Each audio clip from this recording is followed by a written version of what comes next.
Hello everyone, welcome back to our biology class. तो आज का जो हमारा क्लास है, जो हमने लास्ट टाइम आधा छोड़ा हुआ था, उसके आगे वाला part, that is we had talked about cell cycle. Okay, और सेल साइकिल में हमने स्टडी किया था last time about the concept of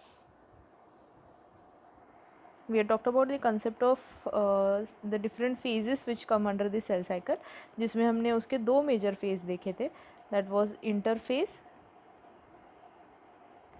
and then we had talked about the M phase।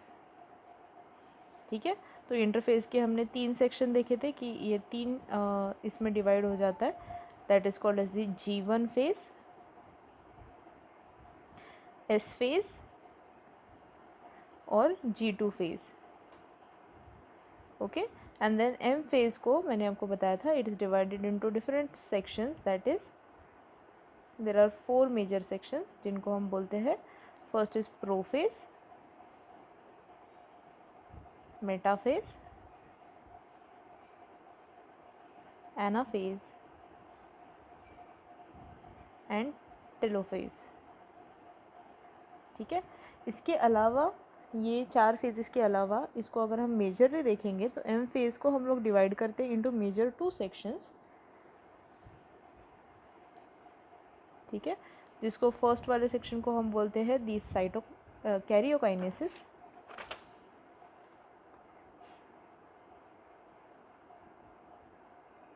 जिसमें न्यूक्लियस का डिवीजन होता है, और फिर दूसरा स्टेप जिसको हम बोलते हैं साइटोकाइनेसिस, जिसमें साइटोप्लाज्मिक ऑर्गेनल्स और उसके जो साइटोप्लाज्म है उसका डिवीजन होता है। ठीक है, तो ये हमने फेजेस देखे हुए थे into last times lecture. Okay, और ये सेल साइकिल हमने स्टडी किया हुआ था कि कैसे इसमें ये बाकी के सारे जो फेजेस है वो फंक्शन करते हैं, कैसे क्रोमोसोम नंबर बढ़ता है, कैसे सेल बाकी की चीज़ें सिंथेसाइज करता है, कैसे उसका सेल डिवीजन प्रोसेस जो है वो स्टार्ट हो जाता है, और फिर जाके सेल डिवाइड होके उसमें से how the things they are changing. Okay, इसके अलावा एक और चीज़ मुझे बतानी थी कि साइटोकाइनेसिस से जब वो G1 फेज़ में जाता है, उसके पहले यहाँ से कभी कभार cell it escapes out and enters into a new phase जिसका नाम है G0 फेज। ठीक है, तो अभी ये G0 फेज क्या है वो बहुत इंपॉर्टेंट है। So G0 phase is when the cell instead of going into cell division cycle it attains a function.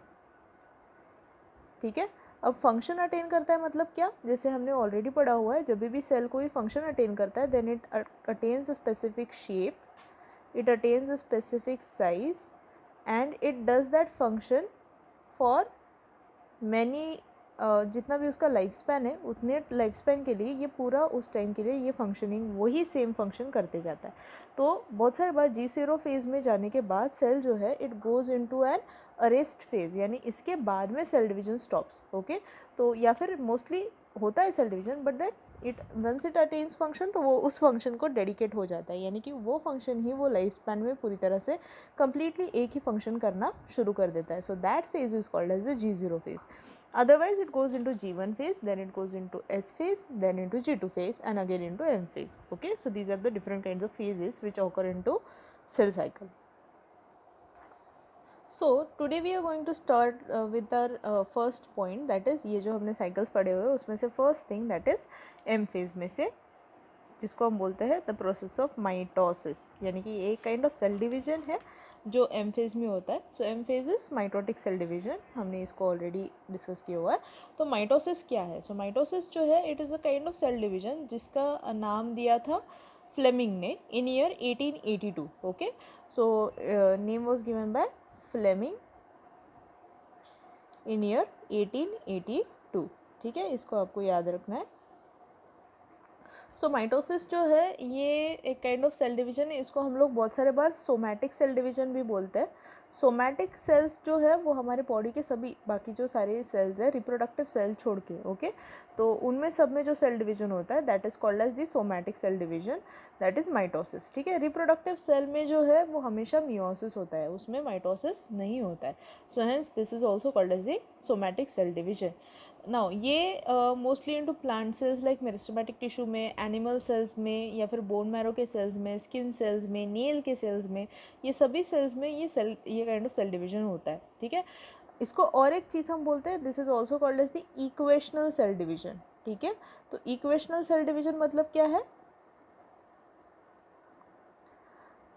So equational cell division यानी जब भी इसका सेल डिवीजन होता है तो एक पेरेंट सेल में से दो आइडेंटिकल डॉटर सेल्स बनते हैं। So hence they contain equal number of chromosome and as it was present in to parent cell. तो जैसे हमने पहले भी पढ़ा हुआ है कि chromosome number suppose it is 2n, तो इसका टाइप ऑफ सेल डिवीजन जब भी होता है और इसमें से जब दो डॉटर सेल्स बनते हैं, so daughter cells also will have 2n number of chromosome only, यानी जितना पेरेंट सेल में क्रोमोसोम्स है उतना ही उतने डॉटर सेल्स में रहेगा, यानी इक्वेट करके उसको डबल करके दोनों डॉटर सेल में equal amount of chromosomes distribute किए जाते हैं। So hence this is also called as the equational type of cell division.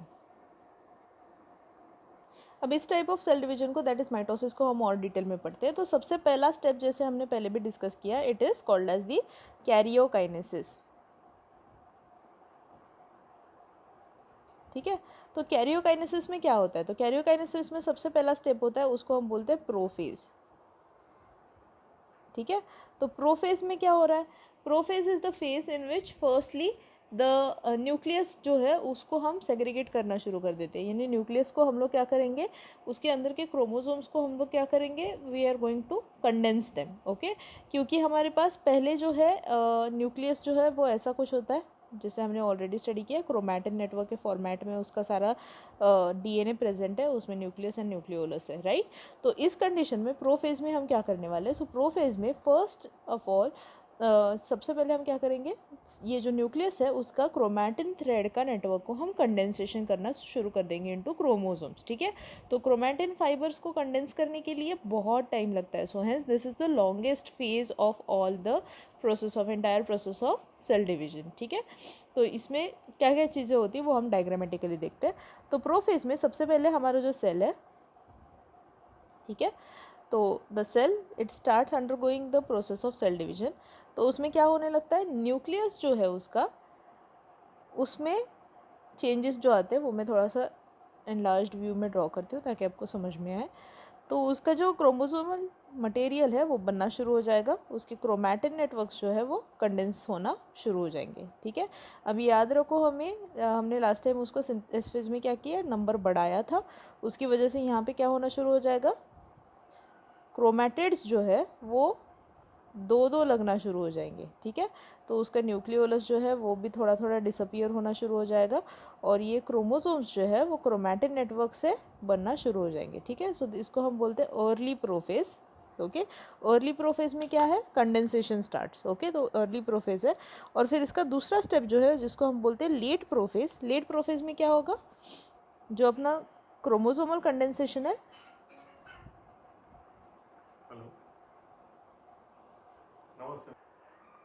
तो इसमें क्या हो जाएगा, कंप्लीट कंडेंसेशन हो जाएगा क्रोमोसोम्स का। और फिर क्रोमोसोम्स जो है they will start getting released into the cytoplasm. और न्यूक्लियर एनवलप जो है वो थोड़ा थोड़ा आप उसकी पीसेस यहाँ वहाँ देख सकोगे, क्योंकि वो कम्प्लीटली वो डिजनरेट हो जाएगा, डिसइंटीग्रेट हो जाएगा, क्योंकि अभी ये क्रोमोसोम्स को हमें मूव करना है टुवर्ड्स ईच सेल, ठीक है, ईच न्यू फॉर्मिंग सेल। तो इसीलिए क्या हो रहा है, सबसे पहले तो इसके अंदर का न्यूक्लियोलस गायब हो गया, इसका जो न्यूक्लियर एनवलप था वो गायब हो गया, और जो सारा क्रोमैटिड था उसका कंडेंसेशन हो गया, क्रोमोसोम्स बन गए, ठीक है। इसके अलावा और क्या होता है इसमें, तो इसका जो न्यूक्लियर एनवलप है वो गायब होना शुरू हो जाएगा, उसके क्रोमोसोम्स जो है वो साइटोप्लाज्म में आ जाएंगे, nucleolus completely disappears, nucleoplasm and cytoplasm become one, okay. और फिर जाके इसमें और क्या चेंजेस दिखते हैं, तो इसमें और दिखने वाले चेंजेस है जो इसके अंदर हमारे सेंट्रियोल्स है, राइट, तो या फिर सेंट्रोसोम्स जो है, राइट। तो सेंट्रोसोम्स जो पहले न्यूक्लियस के पास में रहते हैं, ठीक है, these centrosomes they will start moving further apart, यानी कि ये यहाँ से मूव करना शुरू हो जाएंगे, और एक यहाँ पहुँचना शुरू हो जाएगा, एक यहाँ पहुँचना शुरू हो जाएगा, and they will start building this spindle fibre network on the chromosomal network, ठीक है। तो ये स्पिंडल फाइबर जो है बनना शुरू हो जाएंगे, and bye the end of the prophase, यहाँ से आप देख सकते हो कि इसको स्पिंडल फाइबर जो है वो हर एक क्रोमोसोम को अटैच हो जाएगा, ठीक है, और ये उसको पकड़ के रखेगा।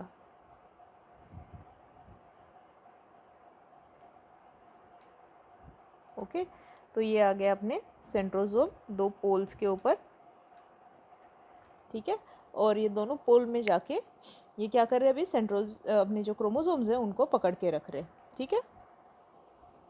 सो स्टेजेस के नाम याद रखो। First step was early prophase, and this is late prophase. Okay, then comes the second step जिसका नाम है metaphase. Okay, B metaphase.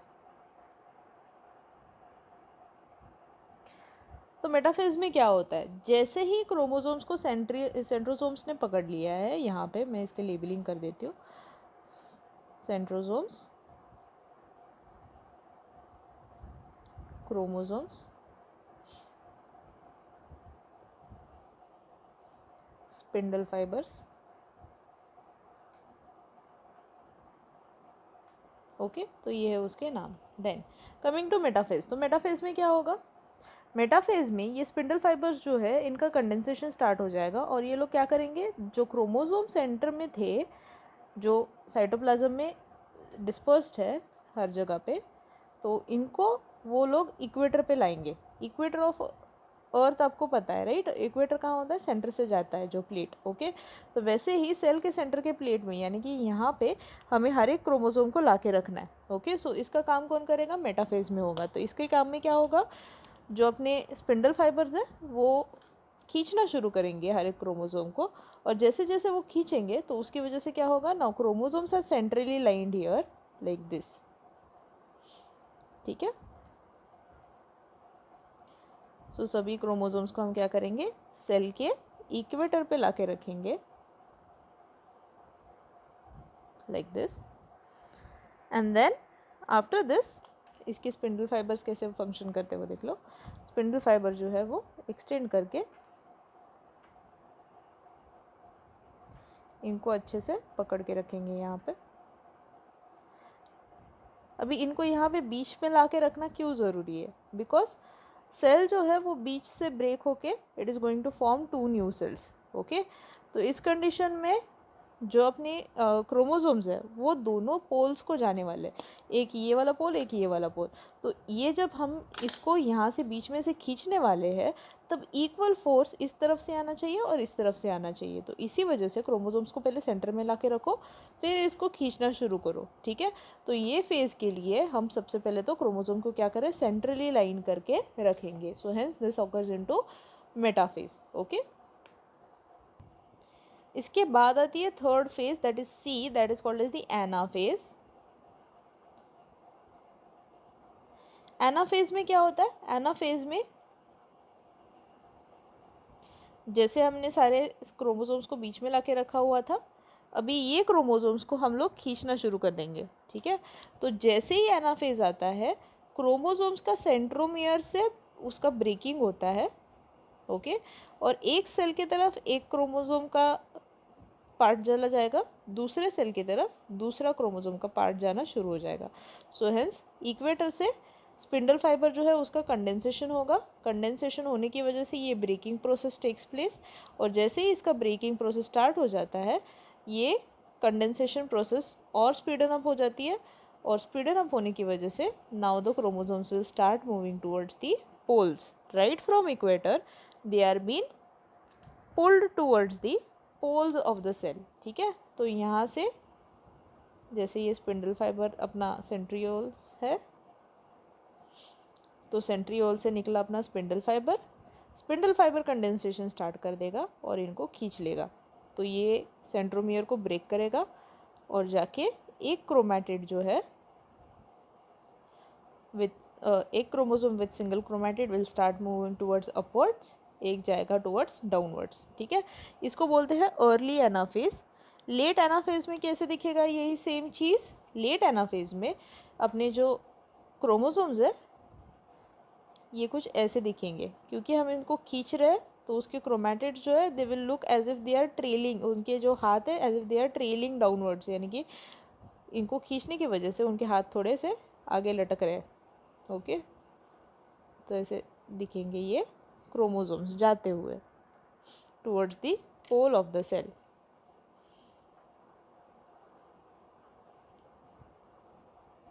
And then they will reach this pole of the cell.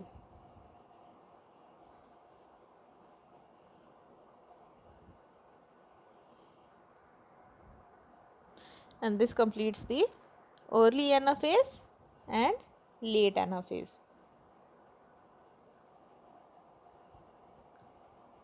ठीक है, ये हो गया अर्ली एनाफेज और ये हो गया लेट एनाफेज, जिसमें हमने क्रोमोसोम्स को क्या कर लिया, मूव कर लिया towards the poles from the equator. Equator से लेके हमने इसको पोल तक ट्रांसफर कर लिया. And now comes the D part, that is the last phase, जिसका नाम है टेलोफेज. ठीक है, तो टेलोफेज में क्या होता है, टेलोफेज में जैसे ही क्रोमोसोम्स उसके पोल्स में पहुंच जाएंगे, उसके सेंट्रियोल्स जो है वो न्यूक्लियस के एंड में रहेंगे. टेलोफेज को हम लोग प्रोफेज का उल्टा फेज भी बोल सकते हैं, क्योंकि इसमें सेम प्रोफेज का उल्टा प्रोसीजर होना शुरू हो जाएगा. सबसे पहले क्या हुआ था, न्यूक्लियर एनवलप जो है डिसअपियर होना शुरू हो जाएगा, यहाँ पे रीअपियर होना शुरू हो जाएगा. ठीक है, दोनों पोल्स पे उसका न्यूक्लियोलस जो गायब हो गया था वो भी रीअपियर होना शुरू हो जाएगा. ठीक है, और दूसरी चीज़ क्या होगी, क्रोमोसोम्स तो अंदर पहुंच गए अभी यहाँ पे. ओके, सो क्रोमोसोम्स जो है वो यहाँ पे हमें कुछ ऐसे दिखना शुरू हो जाएंगे.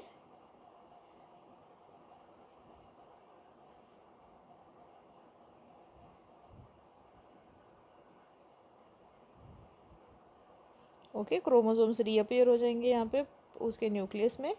And then by the end of the telophase हम इसको आराम से देख सकते हैं कि ये जो सेल है वो पूरी तरह से अपने दो एंड्स में दो न्यूक्लियस बना लेगा, दो पोल्स में दो न्यूक्लियसेस यहाँ पे बना लेगा.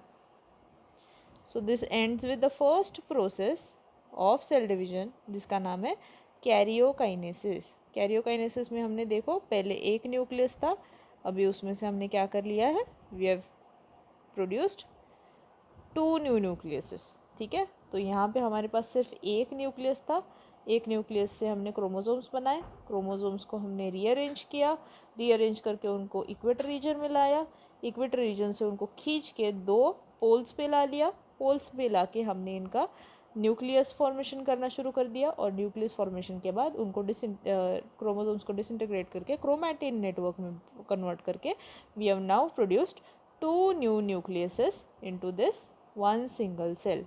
इट इज़ नॉट दैट उसमें हमने कुछ भी नहीं बनाया, तो उसमें हमने ऑलरेडी उसका न्यूक्लियर एनवलप बनाया, उसका न्यूक्लियोलस बनाया, सब चीज़ों को हमने अच्छी तरह से अरेंज करके उनको we have produce the nucleus out of it.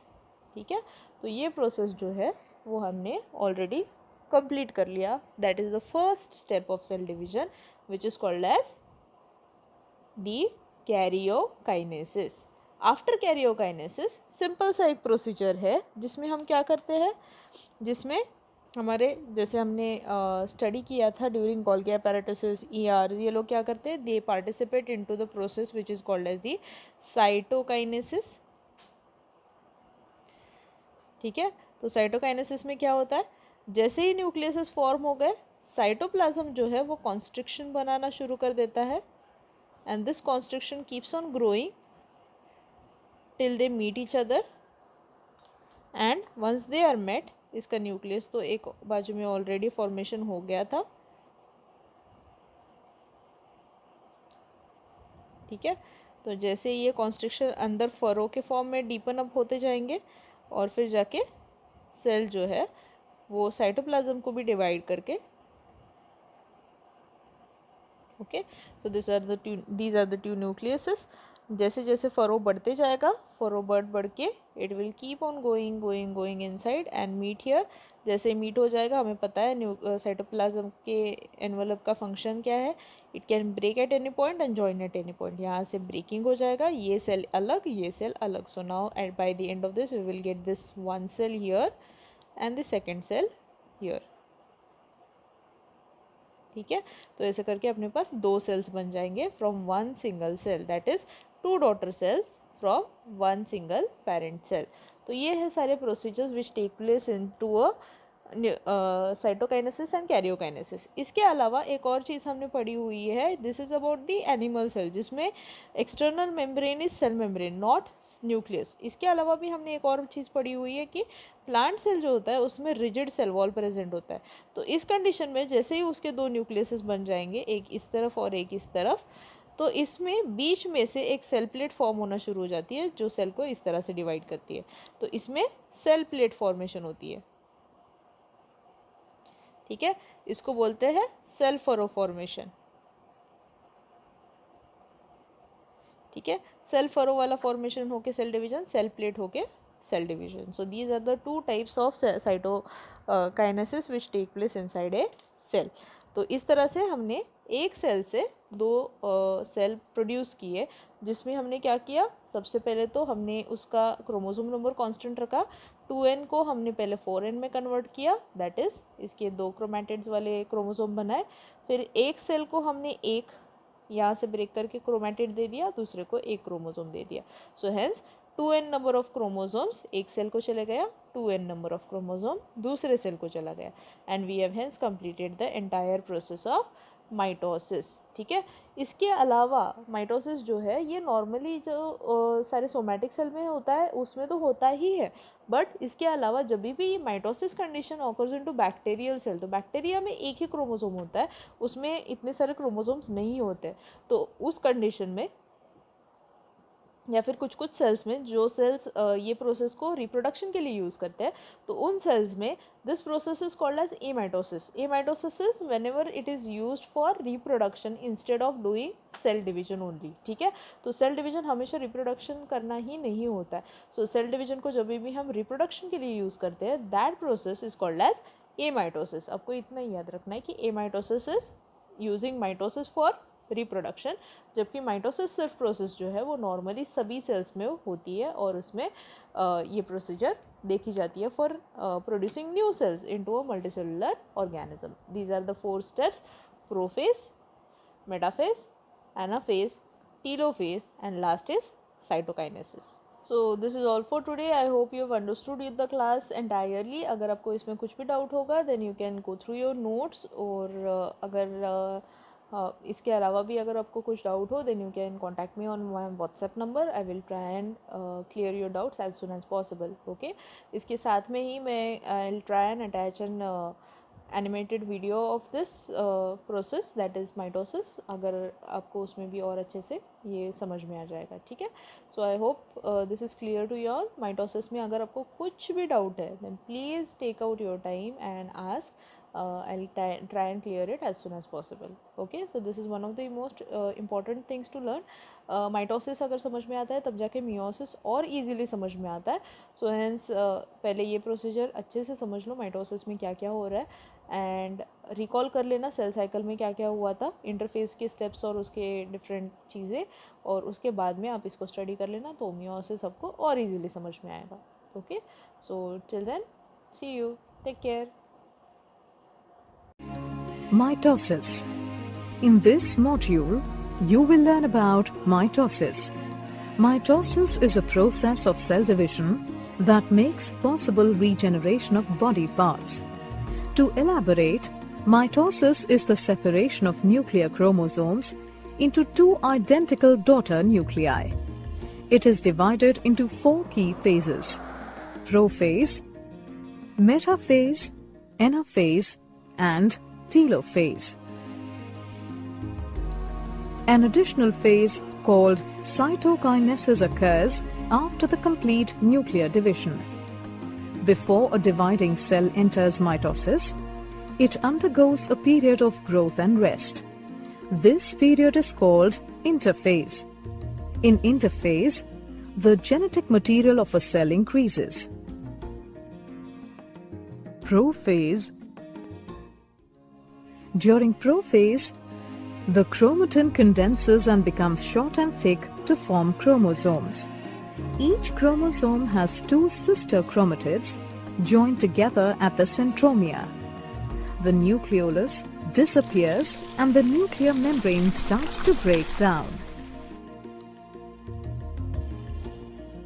The centrosomes each with a pair of centrioles, move apart to the opposite poles, forming a spindle between them. Metaphase. During metaphase, microtubules of the spindle interact with chromosomes. This causes the chromosomes to move and align along the middle of the cell or the equatorial plate. Sister chromatids are held at the centromere, confirming the presence of protein structures called kinetochore at the surface. The kinetochore holds the chromosomes and attaches them to the spindle.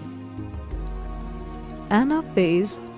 During anaphase, the sister chromatids separate at the kinetochores, and the daughter chromosomes, along with the divided centromere, move towards the opposite poles as the microtubule shortens. The poles of the spindle also move apart and help to separate the chromosomes. As the chromosomes separate completely into two sets, one at each pole, anaphase is considered complete. Telophase. During telophase, the daughter chromosomes arrive at the pole and the chromatin starts to decoil. Also, the nuclei reform along with nucleoli. This triggers the reformation of the nuclear membrane. Cytokinesis. Cytokinesis is the partition of the cytoplasm. In animals, a cleavage furrow appears in the plasma membrane, which deepens and divides the cytoplasm into two daughter cells, each containing a nucleus. In plants, new cell wall formation is triggered at the center of the cell by the formation of a cell plate. The cell plate grows outwards till it meets the existing wall, resulting in two daughter cells.